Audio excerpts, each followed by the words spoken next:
Charlie, welcome to the podcast. Thank you so much for making time. Uh, I'm really glad for you to hop on. Can you tell most people watching and listening should know who you are, but for those who might not, can you give us a little intro oh about my you? gosh. Yeah, people know who I am. Oh, they My totally name is do.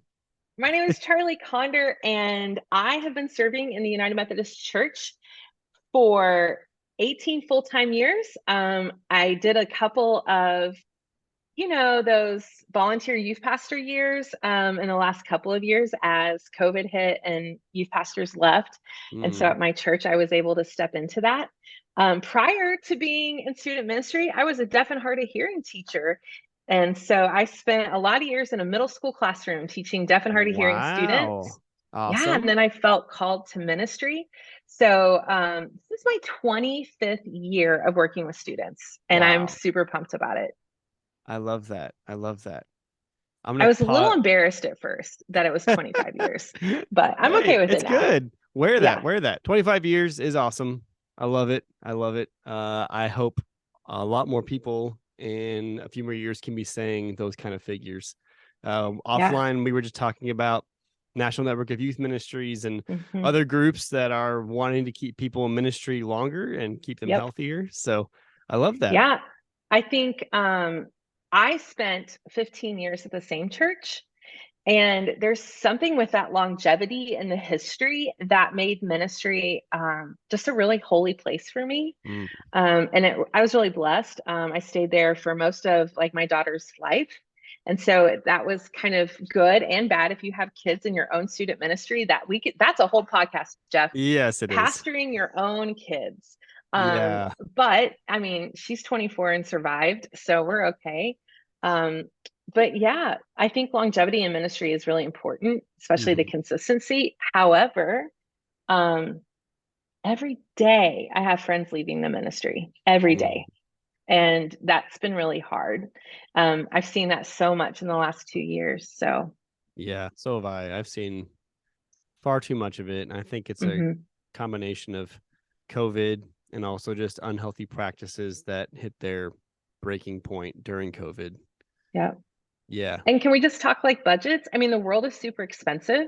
And Mm, when the world is expensive, I believe that like the tithing often decreases in churches because, well, feeding your family and keeping the lights on is a priority, obviously. hmm. And so I think, and there's no data for this, but I do think in the next couple of years, we're just going to see lots more volunteer led ministries and bivocational folks.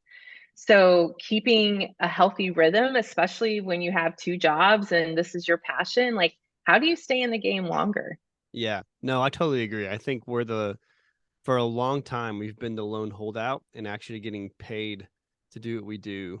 Most of the Hmm. people in the world who do, especially youth ministry, are bivocational or volunteer. So Yeah. I'm just glad that I get paid to do what what I do. Even though my job now is a little bit different, it's more supervisory than it is being boots on the ground. Hmm. But no, you're totally right. You're totally right. So speaking of volunteers, talking today, we're going to be talking about how to retain your youth volunteers and rejuvenate them for ministry. Obviously, the majority of ministry overall, but especially youth ministry, would not be possible without volunteers. So, Charlie, let's start with your 25 years of experience, right? You've worked with a lot of Let's talk about it. volunteers, been a Love it. volunteer. Yep. What I'm currently a volunteer. currently a volunteer? What have you seen Yeah. or My youth talked group's got like 4 kids right now. for? Okay, I've been there. 4 kids. I've been there. It's been a minute since I've been there, but it's interesting to do that again. Yeah, it definitely Um, makes you rethink a lot of things it and how does. you do it. Hmm. Because so the church I was at for 15 years, we grew this ministry, this middle school ministry, to like over 250, 275 kids. But the church as a whole worshiped like 400 people. Wow. So it took the entire body of the church, the whole congregation, they had to be activated to make the ministry happen Hmm. because yeah, that's a lot of kids and a lot of chaos that Yeah. right? But I feel like the mission field showed up in our parking lot and in our church. And our church was always so wonderful and faithful to give money and support all these missionaries around the world. But I was like, friends, this is it. Like, this is the Hmm. mission field. And so Hmm. it was really activating an entire church. And I think when people think of stellar volunteers, it's someone in their 20s, someone 30 that they could be relatable. My best volunteers are 60 and older. My church is full of them. My church is full of people that are 60 and older, and they just know how to love well. They know how to be consistent. They know the importance of being there. Whereas I found the 20 somethings to be the worst volunteers. And I say this nicely because they're busy. Like my daughter has such a heart to serve, but in college, she couldn't be a consistent small group leader because, well, college and life. And so the best volunteers for me are the older generation, Hmm. but every church has them, and it's reactivating them into their faith to give back to students, because I think there's this idea that, well, I've already did my time, quote Yeah. unquote, right? Right. Right. But no, when I left the church of 15 years, and I still have the letters of people who thanked me for finding value in them again, Mm. particularly Miss Linda, who I love and talk about. The letters she wrote me, it moves me. It's very emotional because she's like, I was just sitting in a pew and writing a check. And she's like, but you invited me into something greater than that. And I think, mm, I don't know, I think that it's important that it's so much more than just sitting there. Like, God is doing amazing things in our student ministries globally, right? It is it is the greatest thing. Why wouldn't everybody want to be a part of it? That's always kind of my mindset. Like, why wouldn't you want to be a part of it? Yeah. So Yeah. I had a senior pastor who told me one time that I was going to have a waiting list of people who wanted to serve. And I thought he was full of it, Jeff. Like, seriously, I was like, he is off his rocker. He Wow. has lost touch, right? I'm like, he doesn't know how hard this is. And he was right. At the end of the day, I ended up having a waiting list of people who wanted to be involved that I didn't have roles for because they were full. Wow. Man, so many churches would give a lot to have that. That's incredible. I love But that. that culture, when I say that, people are like, it'll never happen. The problem is it's developing a culture of healthy volunteers in your church. And that doesn't happen in 1 or 2 years. Sometimes it Right. takes 5 years. But that's the Hmm. thing. You as a youth leader staying in the same place for a longer amount of time, you actually get to see the fruit of that, right? Because a shift in culture can take up to 5+ years. Hmm. No, that's totally true. Like, I think minimum 3 years. Like, I Mm-hmm. remember in one spot I landed. um, it the first year was incredibly rough, and several people I talked to said, "Hey, it's gonna take time. It's gonna take time," and they were right. And it just took a certain amount of time, certain amount of students uh graduating who didn't like that I wasn't the last person, Mm-hmm. and yeah, and it was a night and day difference. So Yep. yeah, being able to build a culture, I think people, and rightly so, I think the week to week, the Sundays always coming uh reality of people trying to keep up with the hectic busyness, and that's totally a thing. But I think doing the hard work of Mm-hmm. building that culture to get where you have a waiting list, where you have a structure, where you know that if you're sick for a few weeks that things can run well without you, that takes a lot of time and a lot of effort, but kind of different effort. Also, you got to check your ego at the door, right? Absolutely. Um, I had an emergency kidney situation and I was gone. And so for like 4 weeks, I was gone. And I had no time to prep anything.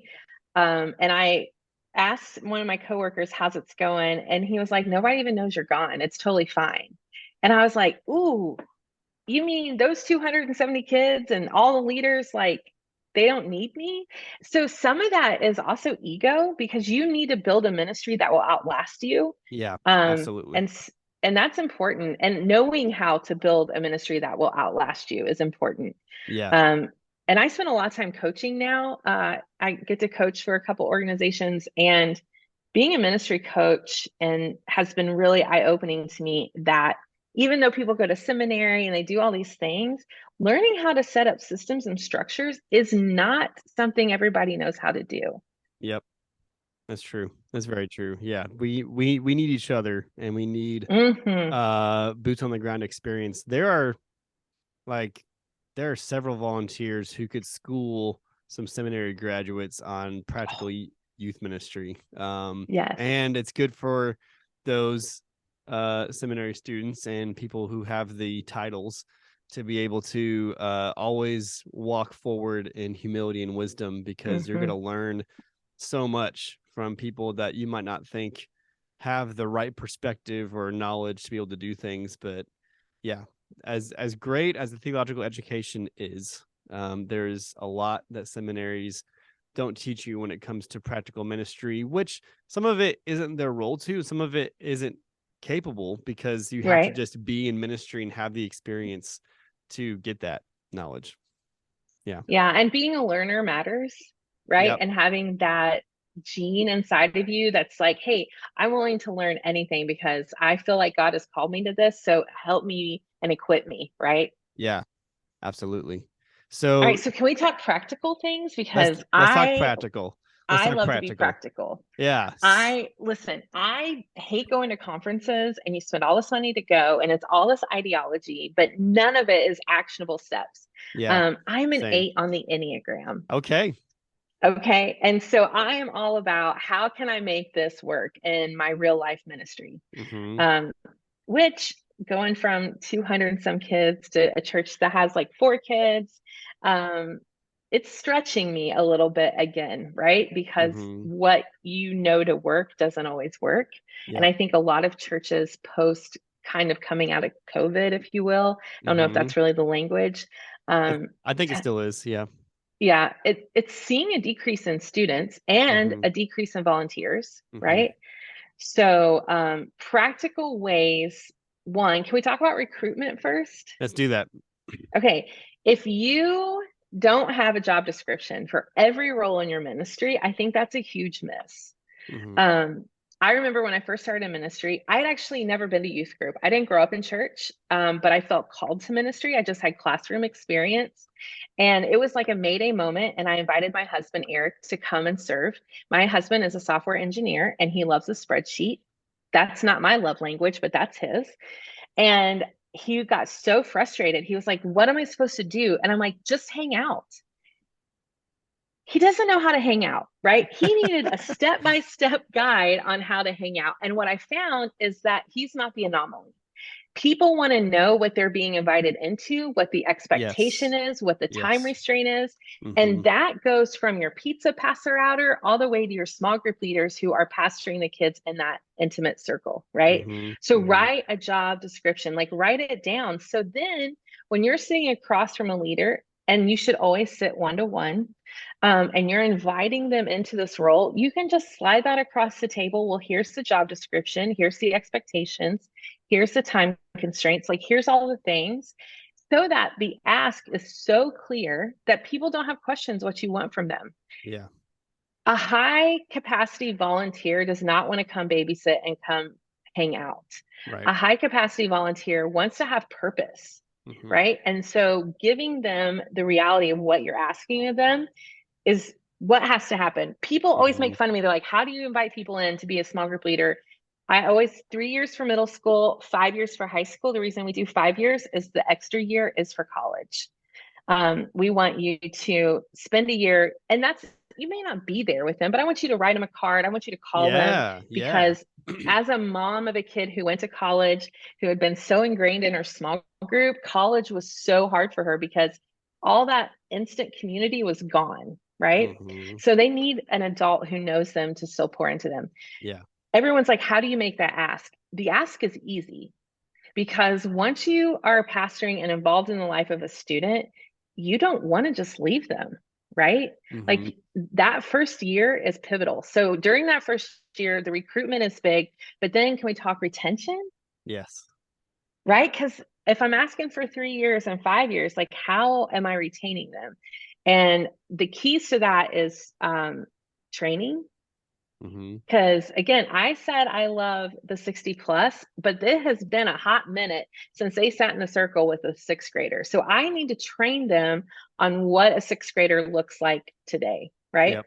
Mm-hmm. Whether that's sitting and watching TikTok for 30 minutes, because that's a window, right, directly into culture. Um, Teaching them developmentally where students are, where they are physically, emotionally. And so training your team is huge. The other thing is that we got to celebrate them. Mm-hmm. Okay, so I said I'm an 8 on the Enneagram, but listen, I have a really high 7. So I love fun and I love to bring the fun. And so one year for Christmas, I got really beautiful pieces of cake and hand delivered cake to 47 small group leaders. And I did that for a couple of reasons. One, because they take the cake. I always come up with corny things, right? But and I wanted to, but the other thing is that when you hand deliver something around Christmas time, people love to invite you in to see their Christmas decor, to to be a part of their life. And when you can step into like someone else's context, it means so much to them, right? And so Mm-hmm. showing up at their house and loving on them and being and seeing their life is huge. But there's also some other ways that you can celebrate your volunteers in simple ways. But I believe inviting people into my own home has always been the key. I lived in an apartment on the third floor, and I used to pay for my neighbors on the second floor to go out to dinner because I would invite 20 plus people over as my ministry was growing, right? So I would invite all 20 small group leaders, come to my house, like invite them in. And as we grew, I had to move to other people's homes. But sharing a meal around the table and showing people your life and that you want to do life with them is huge.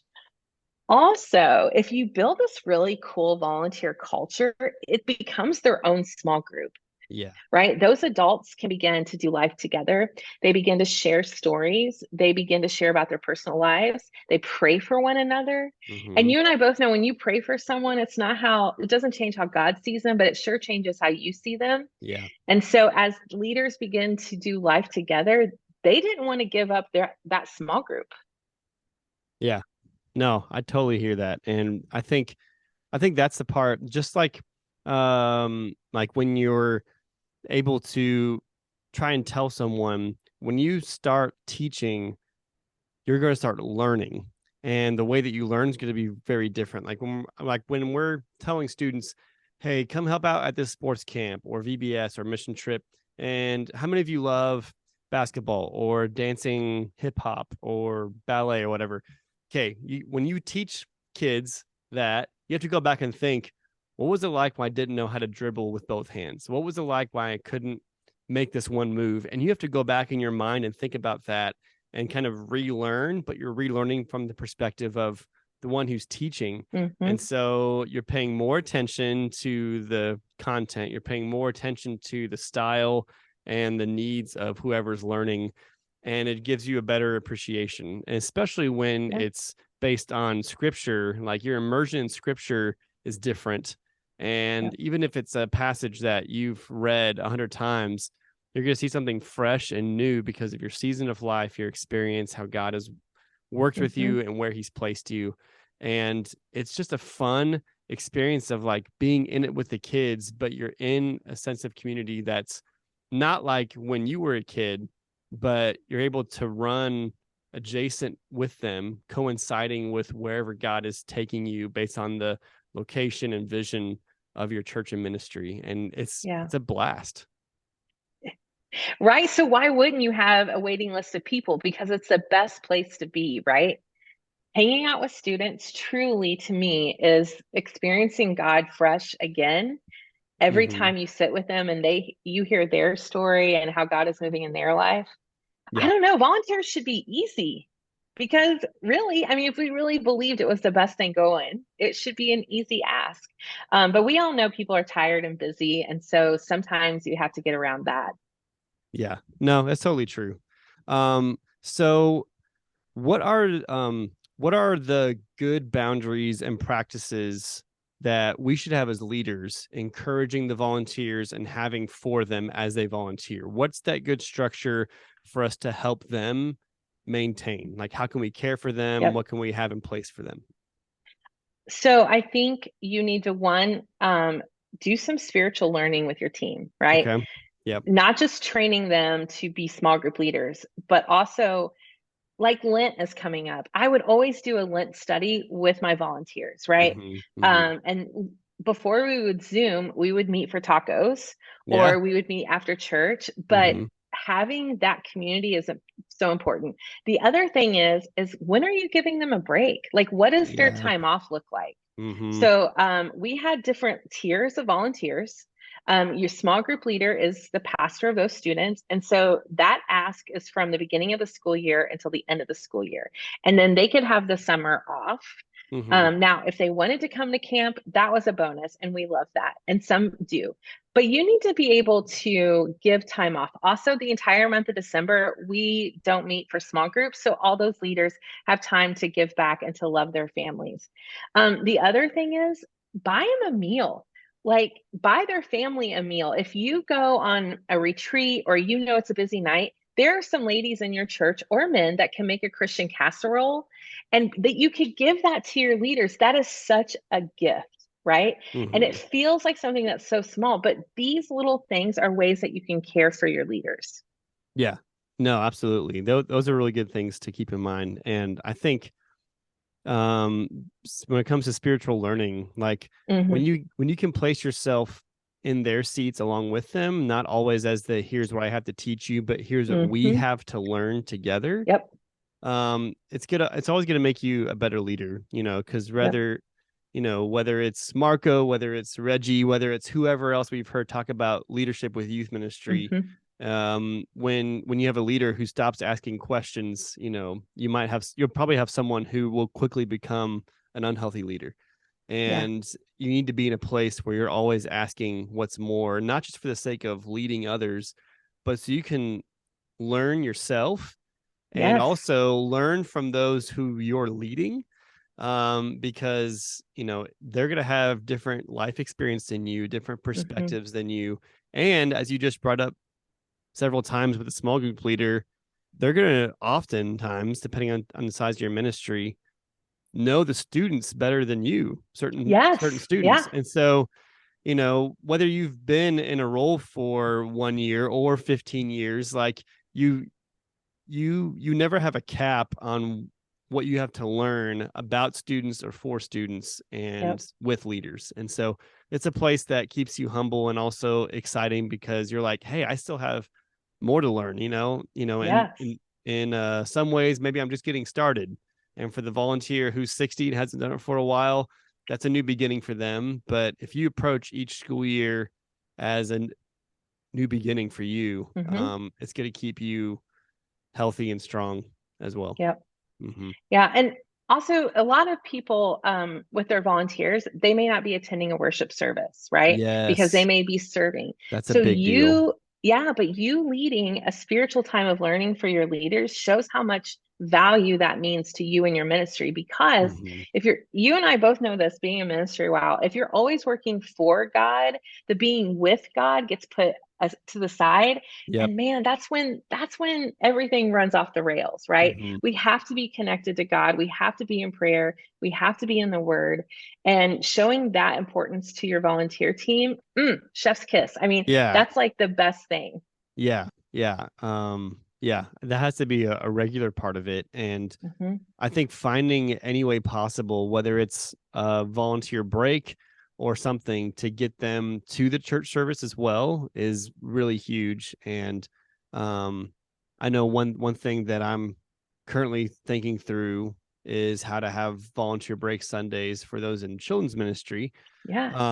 because whether it's children or students, every church knows that that handful of volunteers who are every week volunteers are so meaningful and great for your ministry, but also they have lives of their own and they need to be able to have certain breaks, and to So what if not. we were Yeah. intentional about developing a second string, Yeah. right? Yeah. Like So here's 20 people that you've trained who are ready to jump in Mm-hmm. at a moment's notice. It's like Yeah. having a substitute teacher list when you're teaching Yes. school, right? Yes. Mm-hmm. But I think that's an area that most leaders miss, right? Yeah. They're so busy on getting and training the volunteers that they have that training the second string doesn't even come to mind. Yeah. And so, wow, that's just such a great idea, is to train that 20 other people to be able to step in at a moment's notice. Yeah. I love what you said about having leaders in different tiers. Whether it's the summer Yeah. leaders or the camp leaders or the school year small group hmm leaders. That's really important. Yeah, that's really I always important. run events, and so that's a whole different set of volunteers. Event volunteers look so different than the small group leader or the greeters or the pizza passer outers or whatever food you serve. It's not always pizza, but I just like the word pizza It's passer outer. youth group. Yeah, it's totally youth group. Yeah. Yeah. Well, Charlie, this has been so much fun. Thank you for hopping on the podcast. Where can people connect with you online, and tell us about some stuff that you're working on, either with Youth Sure. Cartel or with Orange? Yeah, I'm really easy to find, charlieconder.com. Okay, You there you can go. reach me through my website, or if you want to email me at charlie@thinkorange.com and you want to talk volunteers, I'm happy to do that because I'm a full-time ministry coach. I get to coach through the Youth Cartel and lead cohorts. So I get to work with youth workers all the time. And so I love to have these conversations. I love to brainstorm. And also at Orange, I am an Orange student specialist, which just means I get to hang out with youth workers and coach them as well. And so in both areas of my life, I am here to help you be here longer, to help you stay in the game, help you to lead volunteers, and how to develop parent strategies. And so if you want to chat, just look me up. Okay. Awesome. I'll put a Easy. hyperlink to your website in the show notes That'd and be the YouTube great. description.